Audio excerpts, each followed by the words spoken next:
It sounds a lot like construction, but it's not. A little bit different, Angelo. A little bit different. Ed, welcome to the show. Thank you. Thank you. Can you tell the audience a little bit about yourself just before we start? Sure. I'm employed at CS Arch, Architecture, Construction Management, Engineering. We are an architecture and engineering firm primarily. We also do construction management. I've been with the company for about 12 years now. Okay. Came right out of school and went right to work for them. And it's been great. We focus primarily on the K through 12 educational facilities market.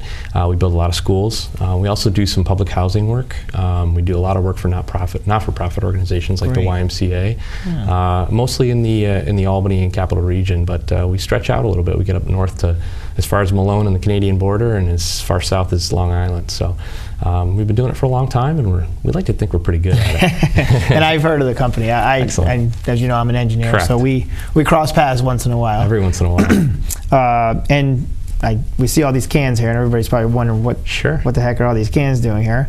But it's a program that you're involved with. Correct. Canstruction, C-A-N-Struction, which seems very exciting. I see all these structures here made out of cans.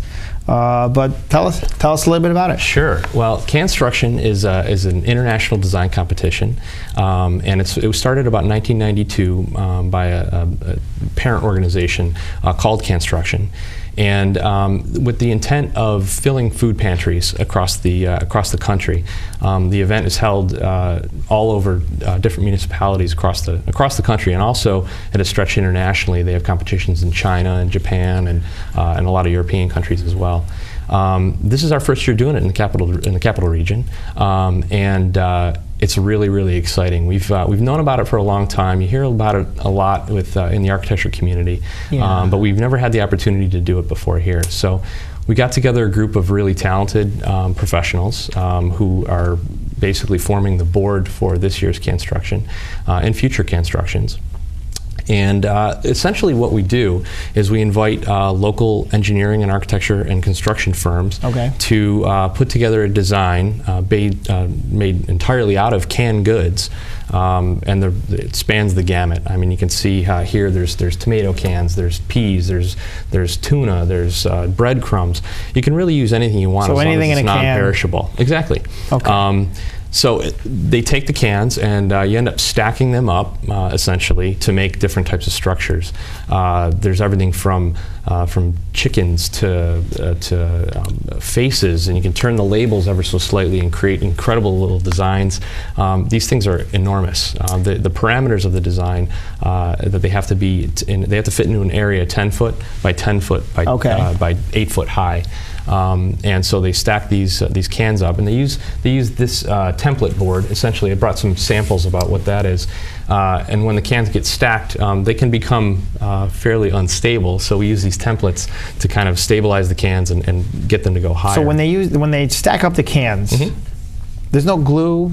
No glue, no adhesive. The major reason why there is no glue and no adhesive is that the cans are all donated to the local food pantries. As soon as the event is over, we deconstruct, and then box all the cans up, and they go to the food pantries. I like that, deconstruct. Deconstruct, yeah. They came up with that one and just kind of feed it to us, and we use it on a regular basis because people like it. So, but this year and in future years, we can raise anywhere between $20,000 and $30,000 worth of canned goods, and we donate all that to the food pantries on an annual basis. So different teams will enter the competition. Sure. And form a structure. And I see there's one that looks like a football here, one looks like a corn on the cob. Sure.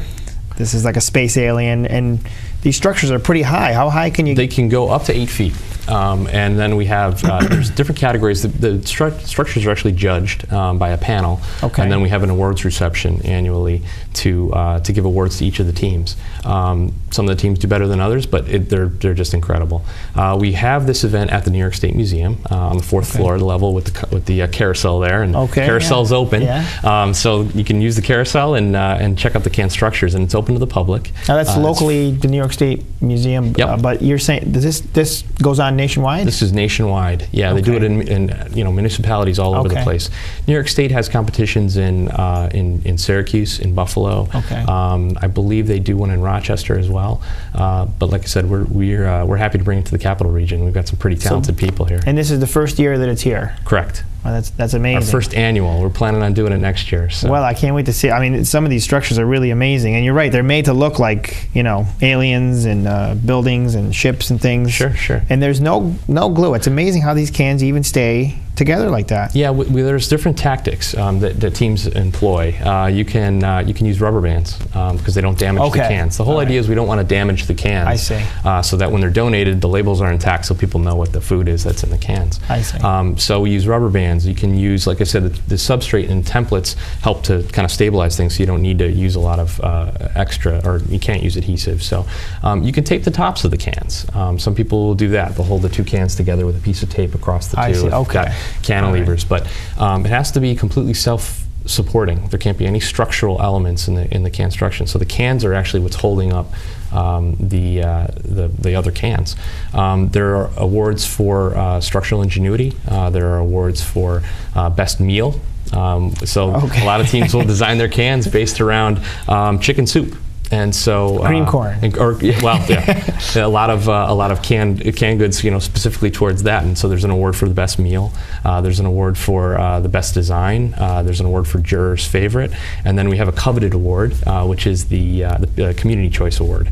And how that works is members of the community that come to view the event, we encourage them to bring a canned good or several canned goods and put them in. There'll be bins placed at each of the can structures at the museum, and they put them in the bin.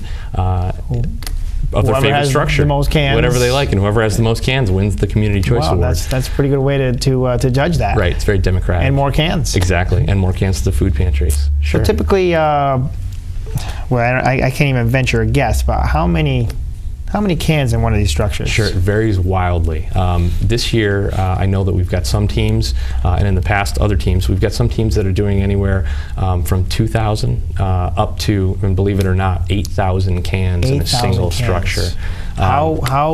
Okay, so on competition day, the structure's not assembled yet. No. So basically they're bringing in boxes of cans and have to put it together. Is there a certain amount of time where you have to have the structure together? In some municipalities, you can elect to do a time frame. So you have to know how to do it. You got to know. Well, you know, we've got a great partner with Price Chopper in this event. They've been fantastic with us. We worked with Mona Golub right from the start.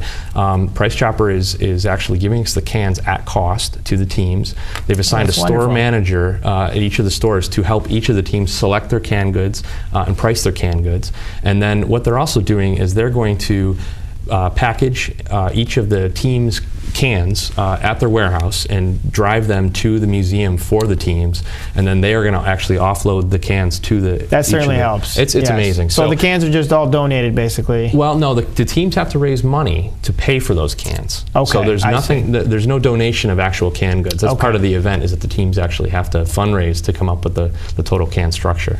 So it's a challenge. I mean, you know, the team's design ability may not match their fundraising ability. Right. So, but you know, we've been very fortunate, and a lot of the teams have done a really fantastic job.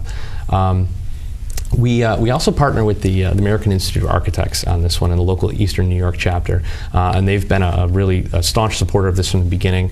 I've served on the board of the AIA, and that's kind of how we kind of came up with this event. And Sarah Stein from EYP, and Kelly Donahue from EYP, and Rachel Hanner from EYP. We've all started to work together on this right out of the gates, and the AIA is actually funding the sponsorship for the event because there's a cost associated with that annually.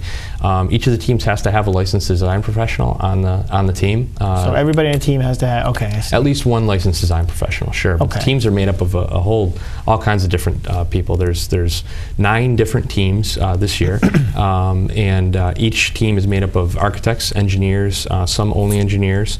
I know you said engineers can't do constructions, but well, I'll tell you what, they've done okay. So it seems a little too artistic, that's all. No, there's a lot of artistry to it. But and I can say that because I am an engineer. So. But Price Chopper's fielding the team with their construction management team, so they're going to build one as well. And so we've got some great publicity and some great team members working. So typically a team, how many people are on a team? It depends. Now on build day, in order to maintain a safe environment, because this can get pretty dangerous if you got cans starting to fall down all over the place.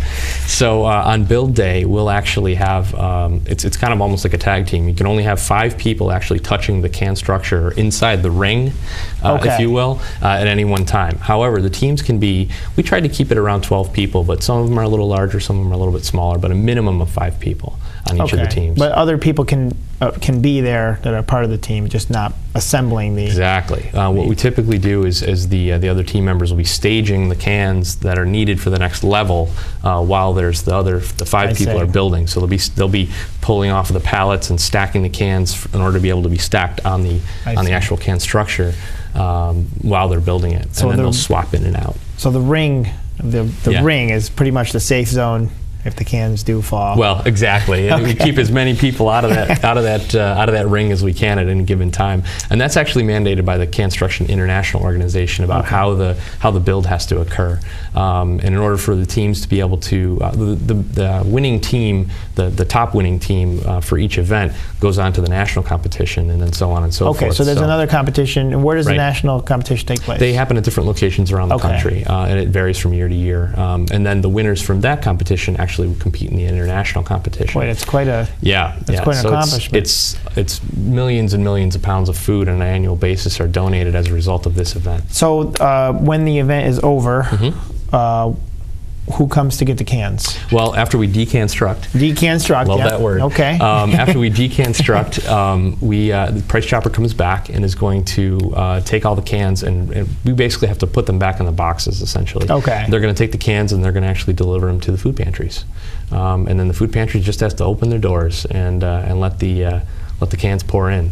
The reason why we do it in April, actually, interestingly enough, is in working with the food pantries, it's been found that this time of year, or the time of year around the April time frame, is when they're the lowest in their stock, and they really are at a lull right before Easter, which is trying for the people who are going to be wanting the cans. So we purposely timed it this time of year so that it gets them a brand new influx of canned goods, because everybody needs a meal. Everybody deserves to have food in their belly, no matter where they come from and no matter what economic level they come from. So this is our little way of, well, hopefully big way, of putting a lot more canned goods into the food pantries. Sounds like a big way. There's a lot of cans. Yeah. It's like I said, it's looking like this year's going to yield around $30,000 worth of canned goods. $30,000. Well, that's pretty impressive. Yeah, it should be great.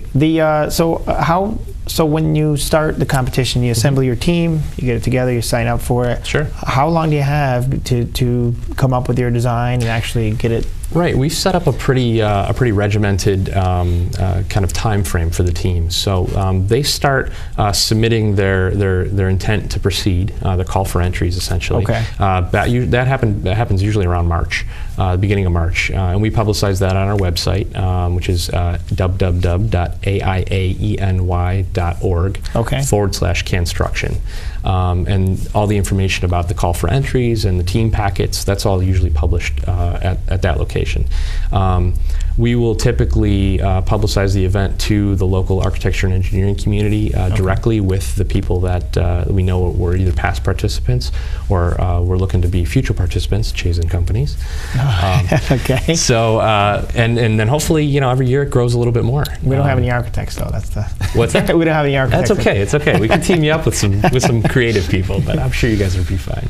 And then, so it starts around March. We'll start putting teams together, and then usually by mid-April, or beginning of April rather, they got to have their ideas locked down. They got to have their designs into us. We as a board, the people on the board, we will go into the museum and start placing where these things are going to go optimally to be able to maintain the safety, but also the best views, because the fourth floor at the museum is fantastic. You got views of the plaza one way, you got views of the city in the other way. So, well, is there?